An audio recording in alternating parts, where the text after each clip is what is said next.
Sama sahaja yang dipelajarinya itu, ilmu dunia pun sama, ilmu akhirat pun sama. Kalau dalam satu-satu ilmu tu dia ada banyak cabang-cabang dia, kita ambil satu dulu, supaya kita boleh mahir. Jangan ambil banyak-banyak, nanti kita keliru.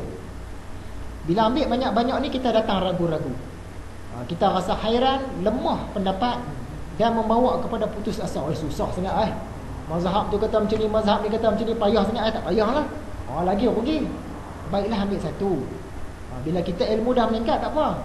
Sementara kita ni masih orang awam, kita ambil satu-satu dulu, satu-satu aliran, senang. Serupa nak belajar mengaji lah, kan? Kita ada jenis bacaan kita, kan? Kita tak ambil bacaan yang lain-lain. Ada 7 bacaan, ada yang lebih 10 bacaan.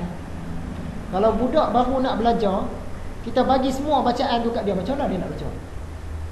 Kita mati bunyi ma, dia bunyi me, jadi tunggang terbalik bacaan Quran dia. Sat bacaan ni, sat bacaan ni, baik ambil satu dulu. Macam kita belajar sekarang ni, satu bacaan je, kan senang. Dia tak ganggu fikiran budak-budak. Ni baru nak belajar, kita cerita aliran ni, aliran ni, aliran ni. Jadi dia bacaan dia jadi tak betul. Apabila guru itu tidak bertindak bebas dengan memilih suatu pendapat tertentu, tetapi kebiasaannya hanya mengambil aliran-aliran dan apa yang tersebut dalam aliran-aliran itu, maka hal itu hendaklah waspada. Tok guru ni dia nak mengajak budak-budak, contohnya tentang sembahyang, tapi dia bukan ajak mazhab Syafi'i saja, ataupun mazhab Hambali saja, atau mazhab Maliki saja. Dia ambil banyak-banyak mazhab dia ajak. Jenis yang ni Imam Ghazali kata berbahaya. Sebab apa? Dia boleh merosakkan budak ni tadi. Maka tidak layaklah orang yang buta memimpin dan menunjuk jalan kepada sesama buta. Orang yang begini keadaannya dapat dihitung dalam keadaan buta dan bodoh. Imam Ghazali style dia mudah. Dia mazhab Syafi'i. Jadi dia galakkan orang mazhab Syafi'i lah. Ambil satu dulu.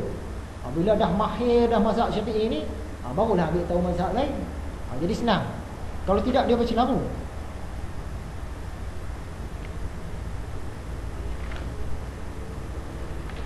Mencegah orang yang baru belajar daripada mencampuri persoalan-persoalan yang meragukan, samalah halnya dengan mencegah orang yang baru sahaja masuk agama Islam daripada bergaul dengan orang-orang kafir. Yang budak-budak ni tadi kita kata jangan fikir banyak-banyak mazhab lagi, biar satu dulu. Keadaan dia sama lah, mu'alaf baru masuk agama Islam, kita sekat dulu. Jangan join lagi orang Hindu, orang Kristian, orang Buddha, Tao ni jangan lagi. Bagi mantap sikit asas-asas Islam. Lepas tu nak gaul balik tak apa lah. Sebab apa, nanti takut dia tertarik balik, dia nak pindah agama lain pula dah. Padahal dia baru masuk agama Islam. Macam itulah. Menarik orang yang kuat kepada membanding dalam masalah khilafiyah samalah halnya dengan mengajak orang yang kuat untuk bergaul dengan orang kafir. Orang yang akidah dia dah kuat dah, ilmu agama dah kuat, dia bergaul dengan orang-orang agama lain tak ada masalah. Dia bergaul dengan padri ke, sami ke, dia dah kukuh dah. Mereka cakap macam mana pun dia dah ada hujah. Yang tu tak apa lah. Ni yang anak kita yang tak berapa tahu pasal agama lagi, tak pilih berkawan dengan padri ni. Kawan dia kena lah, kan? Sebab dia belum kuat. Dari itu, dilarang orang pengecut menyerbu ke garis depan, dan sebaliknya orang yang berani disunatkan maju terus. Orang yang tak kuat tinggal belakang. Orang yang kuat tak apa, dia boleh bergaul dengan padri itu tadi, sami-sami, boleh bincang agama dengan mereka. Imam Ghazali bagi contoh dalam perang. Di dalam perang, askar infanteri yang depan tu, askar berjalan kaki yang depan tu, elok-elok yang nak pergi serang tu orang yang berani. Orang yang tak berani, pengecut duduk belakang, ikut dari belakang. Sebab apa? Bila sekali dia serbu tu, kata 10,000 orang sekali serbu, orang yang tak berani ni pun dia akan naik semangat. Sebab dia tengok barisan depan yang duduk lari tu, semua orang berani-berani, jadi dia pun naik semangat, jadi berani. Tapi kalau kita letak orang pengecut di depan, dia akan pengaruh orang di belakang ni. Dia lari laju, tiba-tiba dia lari slow lah. Sebab dia takut lah. Mula-mula dia angkat kapak semua, lari laju, Allahu Akbar kan. Nampak sana dia angkat tombak.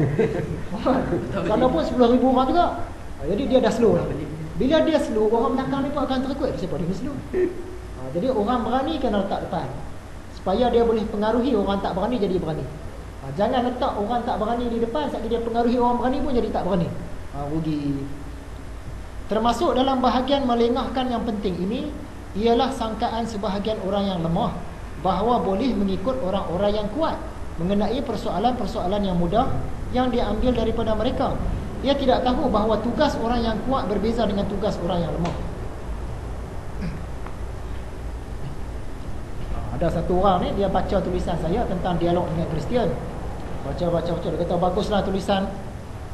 Saya pun nak ni, dialog dengan Kristian. Dia baru dalam internet kan. Kita tak tahu kata dia nak pergi tu. Kalau kita tahu dia nak pergi dialog, kita jangan lagi. Sebab dia baru, dia pun tak tahu cara-cara berhujah lagi. Sebab dia lemah. Kita ada kuat sikit. Jadi cara orang kuat berhujah lain. Dia pergi dialog, masuk forum Kristian dialog. Bila dialog tak lepas, tak lepas dia jadi malu balik Islam. Dia tak boleh nak counter jawab balik. Dia terpaksa minta bantuan kita pula. Kata, lah dah pergi dialog lah ke? Awak tak beritahu dulu, jangan lagi. Dia tak mau dengar cakap kita kan. Nak pergi dah. Dia sangka dia dah kuat lah, tapi belum lagi. Macam satu filem, tajuk dia The Patriot. Bapak dia memang satu orang yang handal. Satu orang handal. Ni cerita di Amerika zaman dulu ni, zaman perang saudara, zaman perang dengan Britain. Zaman topi koboi tu. Anak dia nak masuk tentera, nak lawan dengan pihak musuh. Okay, bila lawan, bapak dia tahulah kemampuan anak dia setara mana. Bapak tu guru. Tiba-tiba kalah tentera Britain ni. General dia lari naik kuda kan, lari. Yang anak dia nak pergi kejar. Bapak dia kata, jangan kejar, engkau tak standing dengan dia. Dia nak kejar juga. Kejar. Bila kejar, general ni dah luka agaknya, jatuh. Jatuh pingsan lah. Dia dari kuda. Anak ni pun turun. Dia kata, kena juga kamu. Dia pun angkat pedang lah, nak pergi cincang. Bapak dia pesan dah, jangan lawan dengan general tu. Walaupun dia nampak tua, kamu muda kuat, tapi dia pengalaman. Nak pergi juga. Jatuh sekarang nak balas dendam. Dia pun cabut pedang, angkat, nak cincang. Elok dia nak cincang, elok orang tu pusing badan. Rupanya jatuh tak pingsan. Dia akal. Orang pengalaman, orang tua kan.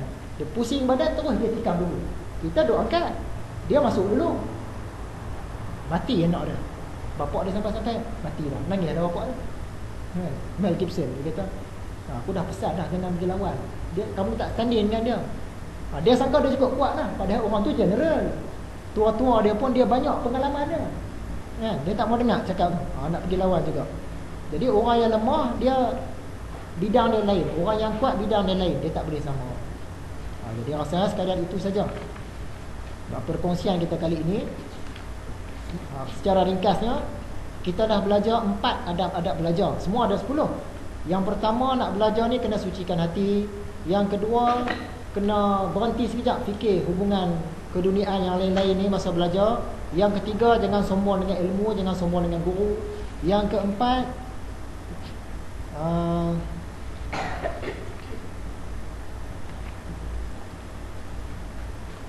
masa belajar ni jangan dengar banyak pendapat saya. Kalau belajar satu aliran dulu sampai dah mahir dah. Dalam pelajaran akan datang kita akan tengok 6 lagi adab-adab belajar. Lepas tu ada pula adab-adab mengajar. Mengajar pun ada juga adab-adab dia. Ya, saya sekadar itu saja. Wabillahi